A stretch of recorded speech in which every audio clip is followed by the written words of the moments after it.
What's up squad, my name is ESO and welcome back to the channel where I give you daily Skyrim tips in Skyrim Special Edition.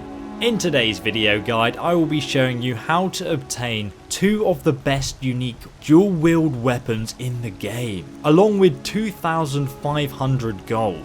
These dual wield weapons though are in fact twin blades, and one of them is called Bloodscythe and the other is called Soulrender. These unique one-handed swords have a unique enchantment that activates so long as you're wielding the weapons together, so one in each hand. Once you've equipped both, you'll find that Bloodscythe will absorb 15 points of health, and it also has a 25% chance to lower the target's armor value by 50 with each hit. And obviously because these swords can attack very fast, the longer that you're in combat, the more damage that you'll do to your enemies. And of course the weapon also has that absorb health enchantment, which works really well on dual wielding character builds because it ignores the enemy's armor and also heals you at the same time. So this means that you don't need to worry about trying to be defensive or using any healing potions. You can just stay on the offense and heal yourself up by doing lots of damage, so it's pretty ideal.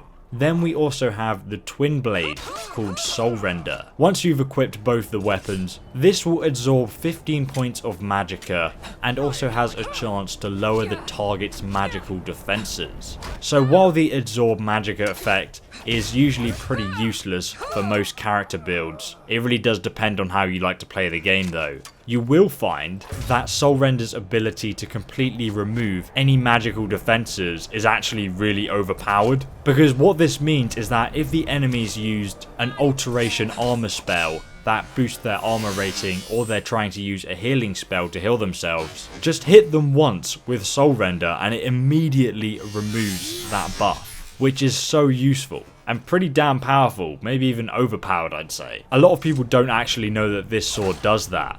But as you can imagine guys, the onslaught of these two weapons is insanely powerful, especially when you use that dual wield power attack. These blades really synergize very well with one another. But in order to actually obtain Soulrender and Bloodscythe, we must come and start the Dragonborn questline. And I've already made a guide on how to start this down in the description below. So make sure you check out that video guide if you haven't started it yet. Because as soon as you start it, you will gain access to a new map area called Solstheim. And when you first reach the area, you'll take a boat here and you'll arrive in Raven Rock, which is just here on the map. And once here, we must now obtain an ancient Nordic pickaxe. This is very important, and to do this it's very straightforward. Just head down through the town to your left and you're going to come and speak to Glover Maloroy. He works here as a smith. You haven't seen Cretius Corellius, have you? That foolish old man's taken my pickaxe again. No, this isn't just your run-of-the-mill pickaxe. I'm talking about an ancient Nordic pickaxe. So just talk to him and he'll ask you to fetch his ancient Nordic pickaxe from Cretius. So now we obviously need to find Cretius, who can be found in Raven Rock Mine. And that's just over here. You can find the entrance, sort of like cut into this cliffside.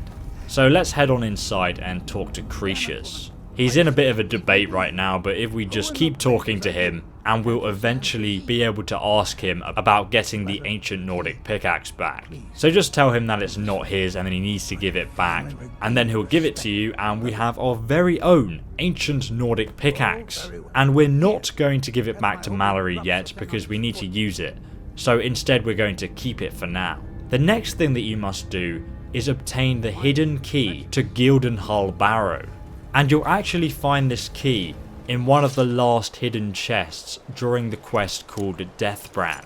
It's quite a simple quest, which will also get you a full set of unique Deathbrand light armor. Now this is the best armor in the game if you're not using the enchanting skill. Deathbrand armor can easily reach the armor cap of 567, which gives you an 80% physical damage resistance. The light armor also gives you a 40% boost to one-handed weapons, which is ideal for using with Soulrender and Bloodscythe, the one-handed swords that we'll be getting in this video. So before you carry on with this guide, go back and watch my part 1 video on how to get that armor set, and also the key to the Barrow, and you can find a link to part 1 in the video description.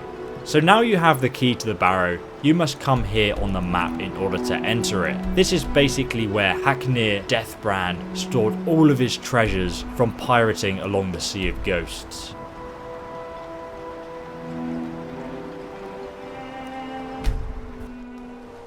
There'll actually be a few bandits standing outside, almost like guarding this entrance. It's not immediately apparent as to why they're here exactly, but Velkus is just going to help me smash their face in with his giant's club. So once you are done smashing face, you can head on inside. You will see a corpse as soon as you enter that you can search for a clue. So this note on the corpse reads, "The single richest treasure trove in all of Solfheim," they said. Bah, looks like this place was cleaned out centuries ago. The Stalrim might be worth something, but my pickaxe isn't even good enough to chip it. Still, I can't shake the feeling that there's something I'm missing. There's an odd draft in this room.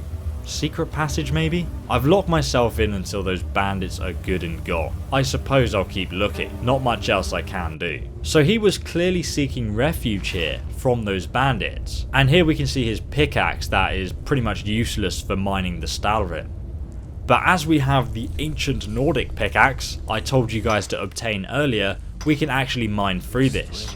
Because as the note suggested, there is in fact a draft coming from here. So there's going to be a secret passage behind it. You'll also get free Stalrim from mining this deposit, and it will reveal the secret hidden passage. But before we go on, make sure you turn around and mine the other Stalrim deposit.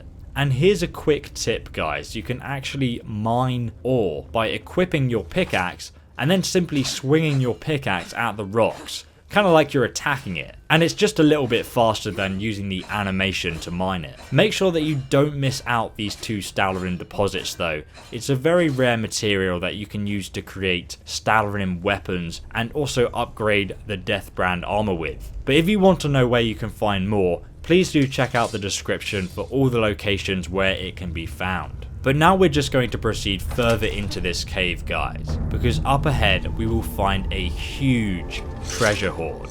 There are lots of piles of gold in this room, and each pile has between 75 and 150 gold in. So depending on your luck, you can easily net a good 3,000 gold here.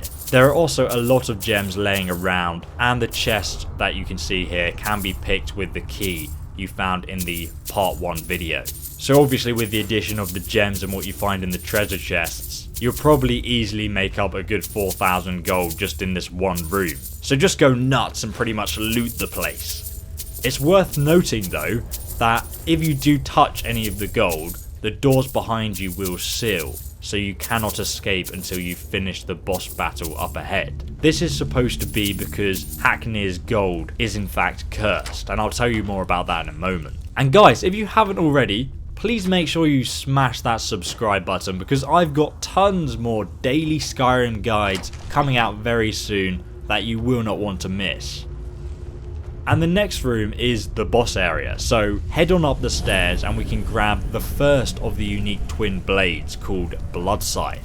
Obviously though, the enchantment only works when we have both blades equipped, so it's not very useful right now. And as you try to leave, the ghost of Haknir Deathbrand will appear and turn hostile and attack you. So let's begin this battle. This is a pretty tough fight to be honest guys, simply because after you defeat Haknir, he will disappear and then summon his crew to fight for him.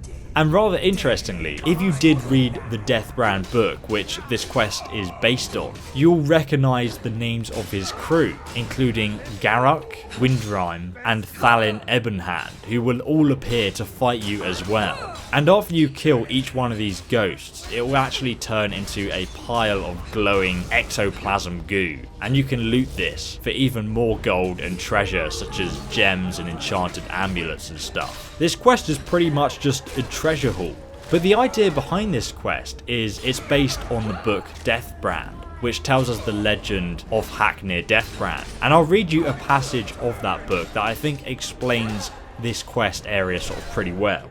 When Haknir finally emerged from his cabin, the crew fell silent. He looked frail, his voice raspy, but even so, he had a presence about him. As he looked over his men, the most brutal murderers ever to ply the northern seas, not one could meet his gaze. At last, he sighed. You wish to know who will be my successor, and how my share of the treasure shall be divided. That was the question, but even so, there were murmurs of protest. Haknir cut them off. All these years, I have looked for one who was worthy to take my place, or strong enough to take it from me. Not one of you even come close, and so none of you shall have it. He extended his hand. In Dagon's name, I place a curse upon my armor and swords, this ship and all it carries. Until the day when one of you can best me in combat, you shall not have a single coin. He looked up at them. Be grateful I have left you with your lives.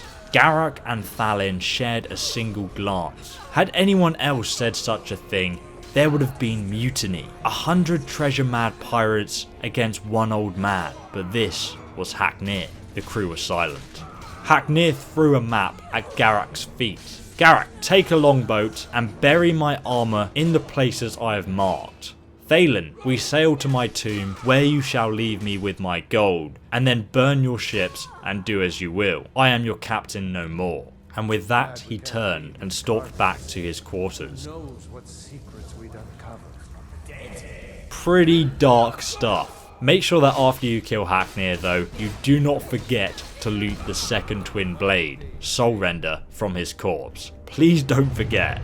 And now you have the two blades, Bloodscythe and Soulrender. Initially these swords have a base damage of 13 each. This can of course be improved by using an ebony ingot and the Daedric smithing perk. We can also upgrade them, and we're going to do that now if you come to a grindstone. But before upgrading them, I suggest that you drink a potion to increase your smithing skill effectiveness. And this will get the weapons damage above legendary quality damage, as you can see in the video. And guys, don't forget to smash that subscribe button for more daily Skyrim guides. And you can also follow me on Facebook, Instagram and Twitter so you never miss a video, because I actually post them all on social media every time I release a new one. But thanks again for watching me, ESO, and I will see you, loyal subscriber, in the next Skyrim video guide. Have a fantastic day, and goodbye. Don't forget that you can receive text and or email notifications from my channel every time I release a new video. Underneath the video, just hit subscribe and then hit the bell next to it. You will now get notified as soon as I release a new video.